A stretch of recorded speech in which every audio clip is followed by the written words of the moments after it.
Europe की नींद सिर्फ एक झटके में उड़ गई, और ये झटका बम या मिसाइल से नहीं बल्कि तेल से लगा। दुनिया की सबसे ताकतवर मानी जाने वाली यूरोपियन यूनियन आज जिस हालात में खड़ी है, उसकी किसी ने कल्पना भी नहीं की थी। सिर्फ 24 घंटे के अंदर हालात इतने बदल गए कि जिन देशों ने खुद को ग्लोबल लीडर समझ रखा था, 24 घंटे के अंदर हालात इतने बदल गए कि जिन देशों ने खुद को ग्लोबल लीडर समझ रखा था, 24 घंटे के अंदर हालात इतने बदल गए कि जिन देशों ने खुद को ग्लोबल लीडर समझ रखा था, 24 घंटे के अंदर हालात इतने बदल गए कि जिन देशों ने खुद को ग्लोबल लीडर समझ रखा था, 24 घंटे के अंदर हालात इतने बदल गए कि जिन देशों ने खुद को ग्लोबल लीडर समझ रखा था, 24 घंटे के अंदर हालात इतने बदल गए कि जिन देशों ने खुद को ग्लोबल लीडर समझ रखा था, 24 घंटे के अंदर हालात इतने बदल गए कि जिन देशों ने खुद को ग्लोबल लीडर समझ रखा था, 24 घंटे के अंदर हालात इतने बदल गए कि जिन देशों ने खुद को ग्लोबल लीडर समझ रखा था, 24 घंटे के अंदर हालात इतने बदल गए कि जिन देशों ने खुद को ग्लोबल लीडर समझ रखा था, 24 घंटे के अंदर हालात इतने बदल गए कि जिन देशों ने खुद को ग्लोबल लीडर समझ रखा था, 24 घंटे के अंदर हालात इतने बदल गए कि जिन देशों ने खुद को ग्लोबल लीडर समझ रखा था, 24 घंटे के अंदर हालात इतने बदल गए कि जिन देशों ने खुद को ग्लोबल लीडर समझ रखा था, 24 घंटे के अंदर हालात इतने बदल गए कि जिन देशों ने खुद को ग्लोबल लीडर समझ रखा था, 24 घंटे के अंदर हालात इतने बदल गए कि जिन देशों ने खुद को ग्लोबल लीडर समझ रखा था, 24 घंटे के अंदर हालात इतने बदल गए कि जिन देशों ने खुद को ग्लोबल लीडर समझ रखा था, 24 घंटे के अंदर हालात इतने बदल गए कि जिन देशों ने खुद को ग्लोबल लीडर समझ रखा था, 24 घंटे के अंदर हालात इतने बदल गए कि जिन देशों ने खुद को ग्लोबल लीडर समझ रखा था, 24 घंटे के अंदर हालात इतने बदल गए कि जिन देशों ने खुद को ग्लोबल लीडर समझ रखा था, 24 घंटे के अंदर हालात इतने बदल गए कि जिन देशों ने खुद को ग्लोबल लीडर समझ रखा था, 24 घंटे के अंदर हालात इतने बदल गए कि जिन देशों ने खुद को ग्लोबल लीडर समझ रखा था, 24 घंटे के अंदर हालात इतने बदल गए कि जिन देशों ने खुद को ग्लोबल लीडर समझ रखा था, 24 घंटे के अंदर हालात इतने बदल गए कि जिन देशों ने खुद को ग्लोबल लीडर समझ रखा था, 24 घंटे के अंदर हालात इतने बदल गए कि जिन देशों ने खुद को ग्लोबल लीडर समझ रखा था, 24 घंटे के अंदर हालात इतने बदल गए कि जिन देशों ने खुद को ग्लोबल लीडर समझ रखा था, 24 घंटे के अंदर हालात इतने बदल गए कि जिन देशों ने खुद को ग्लोबल लीडर समझ रखा था, 24 घंटे के अंदर हालात इतने बदल गए कि जिन देशों ने खुद को ग्लोबल लीडर समझ रखा था, 24 घंटे के अंदर हालात इतने बदल गए कि जिन देशों ने खुद को ग्लोबल लीडर समझ रखा था, 24 घंटे के अंदर हालात इतने बदल गए कि जिन देशों ने खुद को ग्लोबल लीडर समझ रखा था, 24 घंटे के अंदर हालात इतने बदल गए कि जिन देशों ने खुद को ग्लोबल लीडर समझ रखा था, 24 घंटे के अंदर हालात इतने बदल गए कि जिन देशों ने खुद को ग्लोबल लीडर समझ रखा था, 24 घंटे के अंदर हालात इतने बदल गए कि जिन देशों ने खुद को ग्लोबल लीडर समझ रखा था, 24 घंटे के अंदर हालात इतने बदल गए कि जिन देशों ने खुद को ग्लोबल लीडर समझ रखा था, 24 घंटे के अंदर हालात इतने बदल गए कि जिन देशों ने खुद को ग्लोबल लीडर समझ रखा था, 24 घंटे के अंदर हालात इतने बदल गए कि जिन देशों ने खुद को ग्लोबल लीडर समझ रखा था, 24 घंटे के अंदर हालात इतने बदल गए कि जिन देशों ने खुद को ग्लोबल लीडर समझ रखा था, 24 घंटे के अंदर हालात इतने बदल गए कि जिन देशों ने खुद को ग्लोबल लीडर समझ रखा था, 24 घंटे के अंदर हालात इतने बदल गए कि जिन देशों ने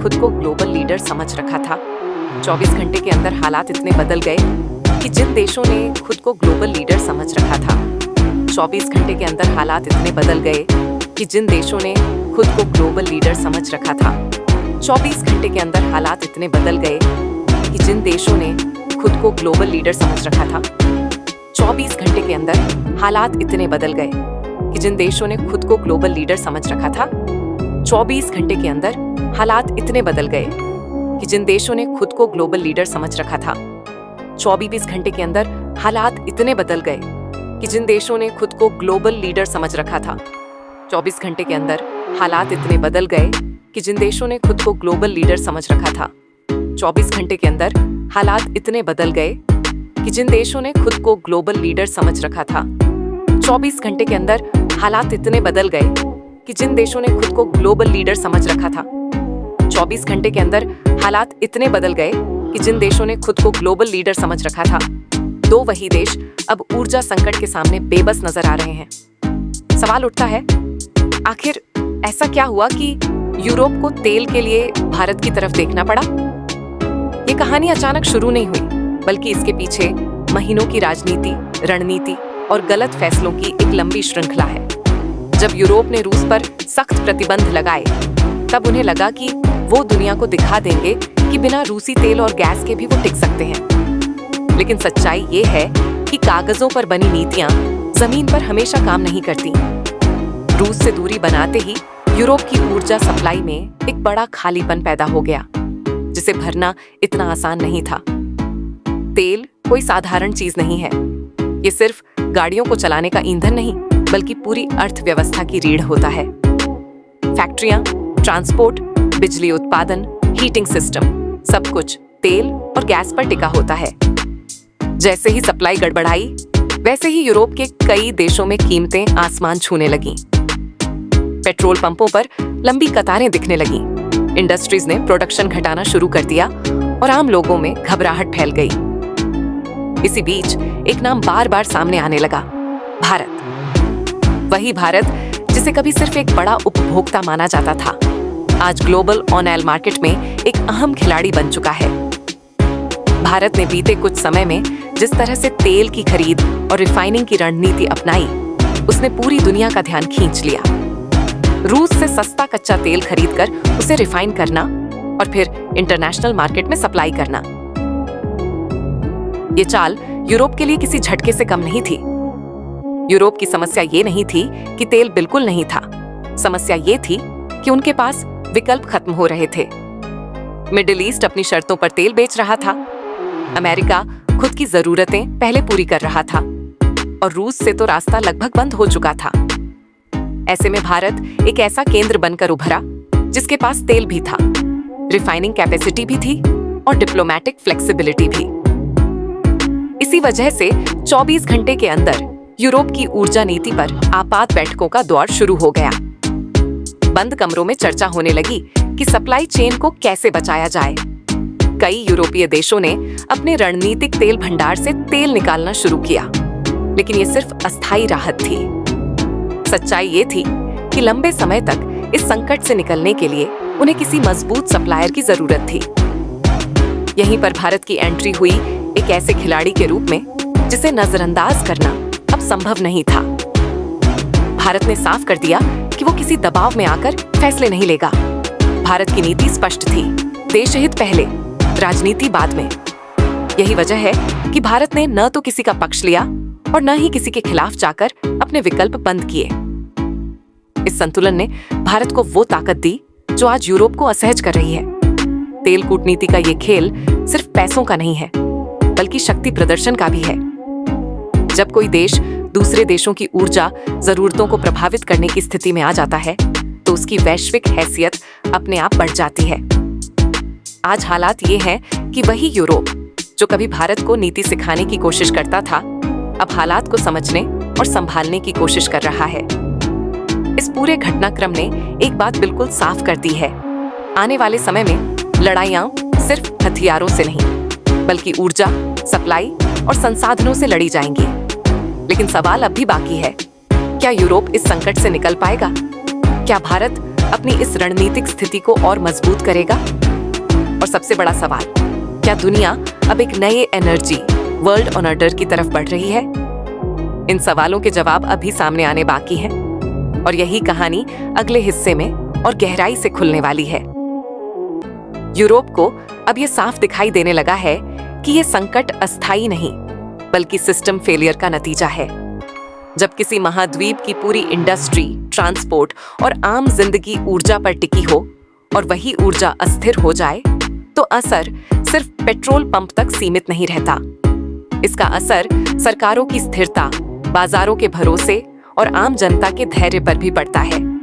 कई यूरोपीय देशों में इंडस्ट्रियल प्रोडक्शन कम किया जा चुका है, फैक्ट्रियां शिफ्ट कम कर रही हैं, बिजली की खपत पर पाबंदियां लगाई जा रही हैं और आम लोगों से अपील की जा रही है कि वे हीटिंग और ईंधन का सीमित इस्तेमाल करें। ये वही यूरोप है जो कभी बाकी दुनिया को जीवन शैली और विकास का मॉडल दिखाता था। आज वही मॉडल खुद सवालों के घेरे में है। इस पूरे संकट में भारत की स्थिति बिल्कुल अलग नजर आती है। भारत ने न तो किसी के दबाव में आकर अपने दरवाजे बंद किए और न ही भावनाओं में बहकर फैसले लिए। भारत ने तेल को राजनीति से ऊपर रखकर देखा, सस्ता कच्चा तेल खरीदा, अपनी रिफाइनिंग क्षमता का पूरा इस्तेमाल किया और खुद की जरूरतों के साथ साथ ग्लोबल सप्लाई में भी अहम भूमिका निभाई।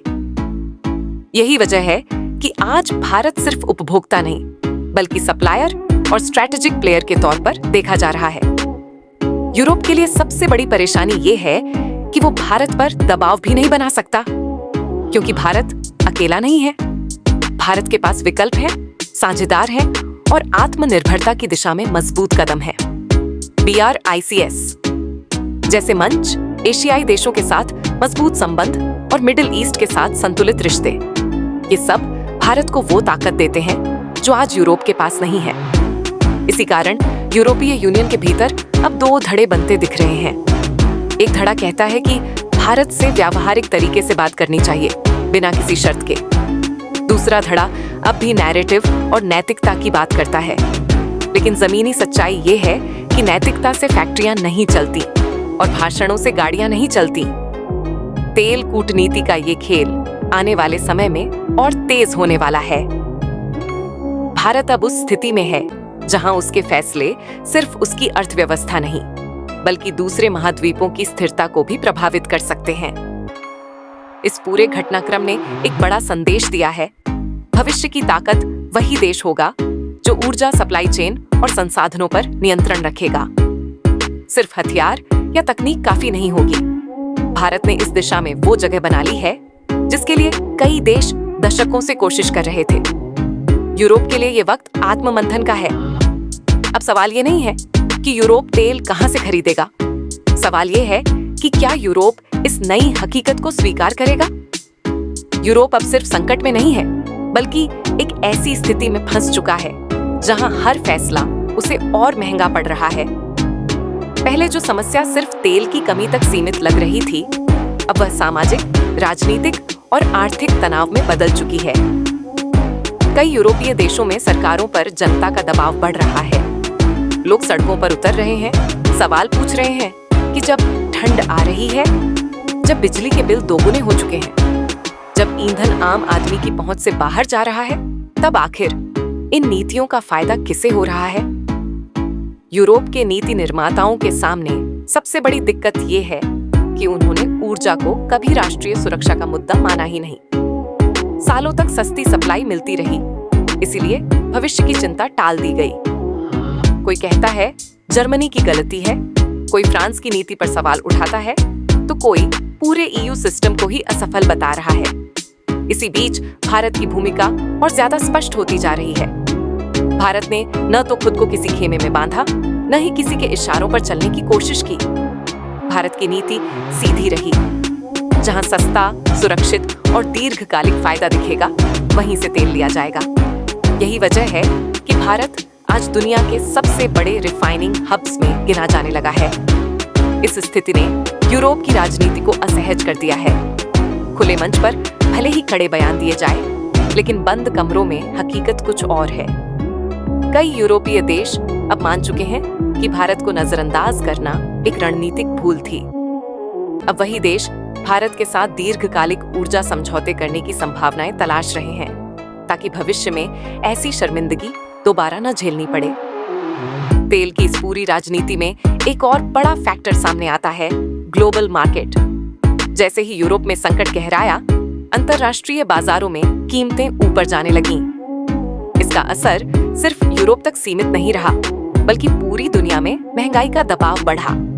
लेकिन भारत ने यहाँ भी संतुलन दिखाया। सरकार ने घरेलू बाजार को स्थिर रखने के लिए कदम उठाए, जिससे आम जनता पर अचानक बोझ न पड़े। यही कारण है कि जहां यूरोप में गुस्सा और अफरा तफरी दिख रही है, वहीं भारत में स्थिति तुलनात्मक रूप से नियंत्रित नजर आती है। इस पूरे घटनाक्रम ने भारत की छवि को एक जिम्मेदार शक्ति के रूप में मजबूत किया है। भारत अब केवल अपने फायदे के बारे में नहीं सोच रहा, बल्कि ग्लोबल सप्लाई चेन को स्थिर रखने में भी योगदान दे रहा है। यही वजह है कि कई विकासशील देश भारत को एक उदाहरण के रूप में देख रहे हैं। एक ऐसा देश जो बिना शोर किए, बिना धमकी दिए अपनी जगह मजबूत कर रहा है। अब सवाल उठता है कि आगे क्या होगा? क्या यूरोप अपनी नीतियों में बदलाव करेगा? क्या वो भारत के साथ नए सिरे से रिश्ते गढ़ने की कोशिश करेगा, या फिर वह अभी भी पुराने नैरेटिव पर अड़ा रहेगा? विशेषज्ञ मानते हैं कि समय यूरोप के पक्ष में नहीं है। हर गुजरते दिन के साथ उनके विकल्प कम होते जा रहे हैं। दूसरी तरफ भारत के लिए यह एक अवसर भी है और एक जिम्मेदारी भी। अवसर इसलिए कि भारत अपनी ऊर्जा कूटनीति के जरिए वैश्विक मंच पर और मजबूत हो सकता है। जिम्मेदारी इसलिए कि किसी भी गलत कदम से वैश्विक असंतुलन बढ़ सकता है। भारत फिलहाल संतुलन की उसी रस्सी पर चल रहा है जहां एक तरफ राष्ट्रीय हित है और दूसरी तरफ वैश्विक स्थिरता। ये पूरा घटनाक्रम आने वाले समय की एक झलक है, एक ऐसी दुनिया की झलक जहां ताकत सिर्फ हथियारों से नहीं, बल्कि संसाधनों और सप्लाई चेन से तय होगी। और इस नई दुनिया में भारत की भूमिका अब किसी से छुपी नहीं है। यूरोप का तेल संकट दरअसल एक चेतावनी है उन सभी देशों के लिए जिन्होंने ऊर्जा को हमेशा सस्ती और आसान मान लिया था। आज यूरोप जिस मोड़ पर खड़ा है वह सिर्फ उसका संकट नहीं है, बल्कि पूरी दुनिया के लिए एक सबक है। सबक ये कि वैश्विक राजनीति में आत्मनिर्भरता कोई नारा नहीं, बल्कि जरूरत है। और जो देश इस जरूरत को समय रहते समझ लेते हैं, वही आने वाले दौर में दिशा तय करते हैं। कहानी अभी खत्म नहीं हुई है। ये संकट अभी और करवट ले सकता है। नए समझौते होंगे, पुराने रिश्ते टूटेंगे और नई शक्तियां उभरेंगी। लेकिन एक बात तय है, तेल की इस जंग में भारत अब साइडलाइन पर नहीं है। भारत खेल के बीच में है और उसके फैसले अब सिर्फ उसकी सीमाओं तक सीमित नहीं रहेंगे। अगर आप ऐसे ही गहराई से समझाए गए, बिना शोर शराबे वाले लेकिन दमदार ग्लोबल न्यूज एनालिसिस चाहते हैं, तो वीडियो को लाइक करें, चैनल को सब्सक्राइब करें और कमेंट में अपनी राय जरूर बताएं। क्या आने वाले समय में भारत ऊर्जा राजनीति का सबसे बड़ा खिलाड़ी बन सकता है? यह वीडियो विभिन्न मीडिया रिपोर्ट्स, सार्वजनिक जानकारियों और विश्लेषण पर आधारित है। इसका उद्देश्य किसी देश, समुदाय या संस्था के खिलाफ नफरत या भ्रम फैलाना नहीं है। दर्शकों से अनुरोध है कि किसी भी निष्कर्ष पर पहुंचने से पहले स्वयं तथ्यों की पुष्टि करें।